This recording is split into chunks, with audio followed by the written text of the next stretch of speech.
Hello guys, welcome to our channel. ప్రస్తుతం మనతో discuss చేయడానికి దాము బాలాజీ గారు ఉన్నారు. వారితో మాట్లాడి మరిన్ని విషయాలు తెలుసుకుందాం. నమస్కారం సార్. నమస్తే సార్, ఇటీవలి కాలంలో సోషల్ మీడియాలో వెలుగులోకి వచ్చిన బర్రెలక్కకి పలు అవార్డులు వచ్చాయని సామాజిక మాధ్యమాల్లో వెలుగులోకి వస్తున్నాయి. సో సైమా ఫ్యాషన్ షోలో కూడా ఆవిడ పాల్గొన్నారని వార్తలు అయితే బయటకు వస్తున్నాయి. సో దీని గురించి మీరేమంటారు సార్? మామూలుగా బర్రెలక్క ఎలక్షన్ తర్వాత ఆమె కొద్ది రోజులు అజ్ఞాతంలోకి వెళ్ళింది. ఎందుకంటే మీడియా వాళ్ళు కాంటాక్ట్ చేస్తే కూడా ఆమె టచ్లోకి రాలేదు. దానికి ప్రధాన కారణం ఏంటంటే ఆమెకి ఎలక్షన్లో రకరకాల ఇబ్బందులు కూడా ఎదురయ్యాయి. దాంతో కొంత రెస్ట్ తీసుకోవాలనేది ఒకటి. రెండోది, మీడియాకి కొద్దిగా దూరంగా ఉంటే మంచిది. మీడియా వాళ్ళు ఎలా ప్రొజెక్ట్ చేస్తారనేది మనకు తెలీదు అని మన జేడి లక్ష్మీనారాయణ లాంటి వాళ్ళు ఆమెకు సలహా ఇచ్చారు. మీడియాతో జాగ్రత్తగా ఉండమ్మా నువ్వు. అంటే మీడియా ఏంటంటే డబుల్ ఎడ్జ్డ్ వెపన్ లాంటిది, రెండు వైపులా పదునైన కత్తి లాంటిది. దానివల్ల మంచి జరగచ్చు, చెడ్డ కూడా జరుగుతుంది. అంటే కరెక్ట్గా పరిస్థితి ని ప్రొజెక్ట్ చేయడం కాకుండా వాళ్ళు డ్రామటైజ్ చేసేయడం, బ్లోఅప్ చేయడం, ఏ యాంగిల్ తీసుకుంటారో కూడా వాళ్ళకి కూడా తెలియదు. అది ఏ వ్యూస్ వెళ్తూ ఉంటే ఆ యాంగిల్ తీసుకొని వెళ్ళిపోతూ ఉంటారు. అందువల్ల ఆమెకు ఆ సలహా ఇచ్చారు. దాంతో ఆమె కూడా కొంత గ్యాప్ వచ్చింది. అయితే ఇప్పుడు సడన్గా ఆమె సైమా ఎక్స్పో ఫ్యాషన్ షో అంటారు దాన్ని, దాంట్లో ఆమె ప్రత్యక్షమైంది. మోడల్ లాగా అలంకరించుకొని వచ్చింది. మంచి గెటప్తో, హెయిర్ స్టైలు గెటప్ అంతా చేంజ్ అయిపోయింది. ఒక మోడల్ లాగే ఉంది. దాంతో అక్కడ మీడియా వాళ్ళు షాక్ అయ్యారు. ఏంటి మీరు ఇలాగ వచ్చారంటే అప్పుడు ఆమె చెప్పింది, నాకు ఇట్లా ఒక అవార్డు కూడా వచ్చింది, south Indian influencer bloggers award దాని పేరు. అంటే సౌత్ ఇండియాలో బ్లాగర్స్ ఏ ఫామ్లో ఉన్నప్పటికీ, యూట్యూబ్ కావచ్చు, ఏదైనా సోషల్ మీడియా ఇన్ఫ్లుయెన్సర్లలో ఈమె ఈ మధ్యకాలంలో ఎక్కువ ఇన్ఫ్లుయెన్స్ చేసిన వ్యక్తుల్లో ఈమె నెంబర్ 1గా ఉందని ఆమెకి అవార్డు ఇచ్చారు. ఆ సందర్భంగా సైమా ఎక్స్పో ఫంక్షన్ జరుగుతుంటే చీఫ్ గెస్ట్గా ఈమెని ఆహ్వానించారు. దానికి ఆమె వెళ్ళింది. సో ఈ సందర్భంగా ఆమె మీడియాతో కొన్ని విషయాలు పంచుకుంది. అదేంటంటే ప్రధానంగా ఆమెని అడిగింది ఏంటంటే, మీకు ఎలక్షన్లో కోట్ల రూపాయల డబ్బులు వచ్చిందని చాలామంది చెప్తున్నారు, ఏం డబ్బులు వచ్చాయి, ఎంత వచ్చాయి అనేది అడిగినప్పుడు ఆ అమ్మాయి ఏం చెప్పిందంటే, ఇప్పటివరకు నాకు చెక్కులు కానీ మిగతా ట్రాన్స్ఫర్లు కానీ ఇవన్నీ కలిపి నాకు దాదాపు 20 లక్షల వరకు వచ్చాయి. అందులో 10 లక్షలు ఎలక్షన్లకి నేను ఖర్చు పెట్టాను, తిరగడానికి, వెహికల్స్కి, ఫుడ్, ఇటువంటి అంశాలకి. ఇంకొక 10 లక్షలు ఉంది. ఆ 10 లక్షలను కూడా నేను ఆల్రెడీ ఖర్చు చేస్తున్నాను. దేని మీద అంటే కొంతమంది పేదవాళ్ళకి, క్యాన్సర్లు వచ్చిన వాళ్ళకి, హెల్త్ కండిషన్ బాగాలేని వాళ్ళకి, ఇలాంటి వాళ్ళకి నేను ఖర్చు పెడుతున్నాను. అది ప్రజల కోసమే ఖర్చు పెడదామని నేను నిర్ణయించుకున్నాను. నేను సొంతంగా దాన్ని వాడుకోదలుచుకోలేదు అనేది చెప్తుంది. తర్వాత మీరు అసలు భవిష్యత్తు కార్యాచరణ ఏంది, ఎంపీగా కంటెస్ట్ చేస్తాడని రేవంత్ రెడ్డి మీకు ఏదో ఆఫర్ ఇచ్చాడని ఇలాగ పుకార్లు వస్తున్నాయి కదా అని అడిగారు. అడిగినప్పుడు ఆమె ఏం చెప్పిందంటే, అవన్నీ అబద్ధాలు. సో రేవంత్ రెడ్డి నన్ను ఏం పిలవలేదు. తర్వాత నేను ఎంపీగా కంటెస్ట్ చేయడమో అదనేది ఇంకా నేను నిర్ణయించుకోలేదు. ఎందుకంటే ఇంతవరకు నేను సింగిల్గా ఉన్నాను. ఇప్పుడు నాకు ఒక టీం ఫామ్ అయింది. నాకు కొంతమంది అడ్వైజర్లు వచ్చారు. మేము ఒక టీమ్గా ఇప్పుడు ముందుకెళ్దామని ప్లాన్ చేసుకున్నాం. సో ఆ టీంలో డిసైడ్ చేసి ఆ టీం నన్ను ఎలా గైడ్ చేస్తుంది అనే దాన్ని బట్టి ఎమ్మెల్సీ ఎన్నికలు కూడా ఉన్నాయి. ఎమ్మెల్సీగా కంటెస్ట్ చేయాలా లేకపోతే ఎంపీగా చేయాలా ఇది నేను ఇంకా నిర్ణయించుకోలేదు. కానీ ఏదో ఒకటైతే నేను ఖచ్చితంగా చేస్తాను. నా భవిష్యత్తు ప్రణాళికని త్వరలోనే నేను పెడతాను. ఈ మేకప్ గురించి కూడా అడిగారు ఆమెని.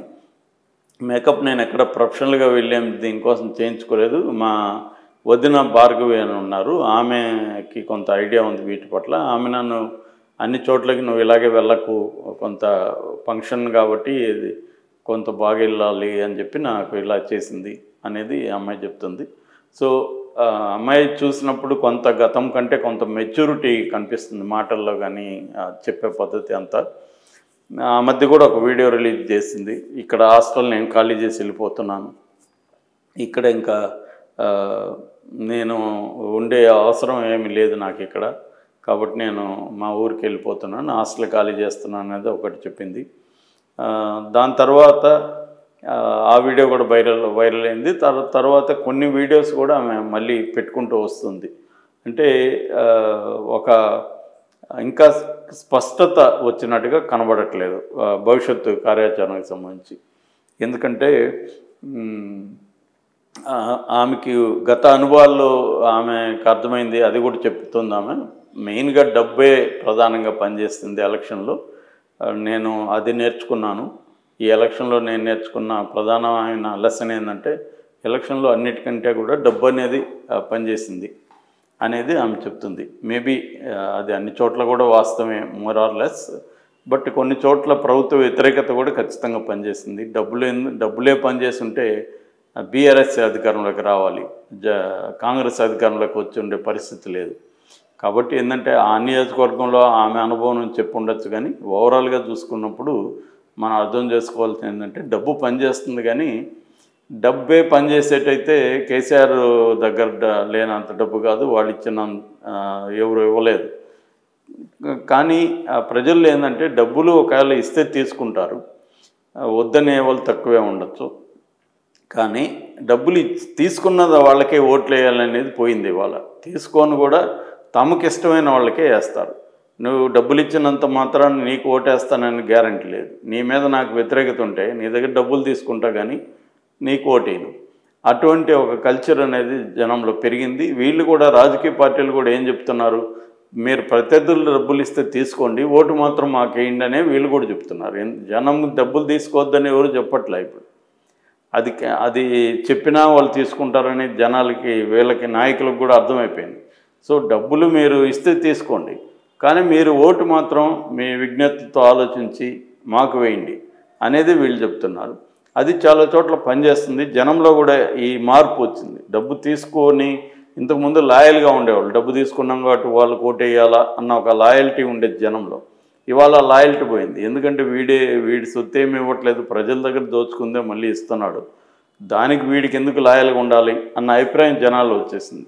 సో అల్టిమేట్గా ఏంటంటే ప్రజలకు దగ్గరగా ఉండడం, ప్రజలకు అందుబాటులో ఉండడం, ప్రజల సమస్యల్ని పట్టించుకోవడం, ఒకవేళ ఫెయిల్ అయినప్పుడు ఓపెన్గా ఫెయిల్ అయిందని ప్రజలకి సారీ చెప్పడం, దాన్ని మేము మార్చుకుంటామని చెప్పడం, ఇటువంటి ఒక ట్రాన్స్పరెంట్ ధోరణికి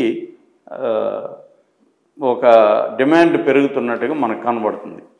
అట్లాగే ఒక కొత్త నాయకత్వం మీద నమ్మకం ఏర్పడితే కూడా కొత్త నాయకత్వాన్ని సపోర్ట్ చేస్తారనేది కూడా రేవంత్ రెడ్డి విషయంలో మనకు అర్థమైంది. ఎందుకంటే ఆయన ఒక కొత్త నాయకుడుగా ఎదుగుతున్నాడు, గట్టిగా నిలబడుతున్నాడు, ప్రజల్లో ఉంటున్నాడు, ప్రజల తరపున పోరాడుతున్నాడు అన్న నమ్మకం ఆయన పట్ల జనాలకు వచ్చింది. నిజానికి మీడియా అంతా కూడా తర్వాత ఆయన్ని హైలైట్ చేసింది, కానీ బిగినింగ్లో చేయలేదు.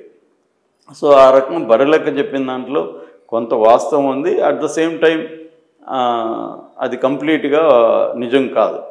ఎందుకంటే ఓన్లీ డబ్బులే అనేది పనిచేయదు, వేరే అంశాలు కూడా ఎలక్షన్లలో పనిచేస్తుంటాయి.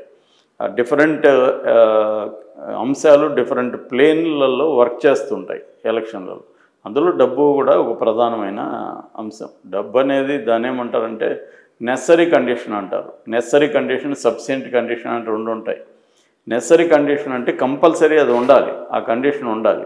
అంటే అందరూ డబ్బు ఎంతో కొంత ఖర్చు పెట్టాలి. ఇప్పుడు ఈ అమ్మాయికి కూడా 10 లక్షలు ఖర్చు అయింది కదా, సో ఎంతో కొంత ఖర్చు పెట్టాలి. అయితే సబ్సిడెంట్ కండిషన్ అంటే వేరే ఉంటుంది. సబ్సిడెంట్ కండిషన్ డబ్బులు ఖర్చు పెడితే నువ్వు గెలుస్తావా? షూర్గా లేదు. అందరూ పెడతారు, ఓడిపోయినవాడు కూడా డబ్బులు పెట్టుంటాడుగా. కాబట్టి ఎక్కువ పెట్టాడు కాబట్టి వాడు గెలిచాడని చెప్పలేము. కాబట్టి ఏంటంటే డబ్బులు పెట్టడం అనేది నెసరీ కండిషన్, గెలవడం అనేది గెలవడానికి కావాల్సిన సబ్సిడెంట్ కండిషన్లు రకరకాలుగా ఉంటాయి. అక్కడ లోకల్గా సామాజిక సమీకరణ కావచ్చు, లోకల్గా నీ ప్రత్యర్థి మీద వ్యతిరేకత కావచ్చు, నీ మీద సింపతి కావచ్చు, కొత్త వాళ్ళని ఎన్నుకున్నామని ప్రజలు భావించడం కావచ్చు, ఇలా అనేక అంశాలు సబ్సిడెంట్ కండిషన్ అన్నమాట. కానీ నెసరీ కండిషన్ మాత్రం ఈ అమ్మాయి చెప్పింది కరెక్టే, తన స్వానుభవంతో చెప్పిన విషయం అది. అదేంటంటే డబ్బులు లేకుండా ఇవాళ ఎలక్షన్లలో గెలవడం అనేది సాధ్యం కాదు. బట్ డబ్బులు వల్లనే గెలుస్తారనేది కూడా కరెక్ట్ కాదు.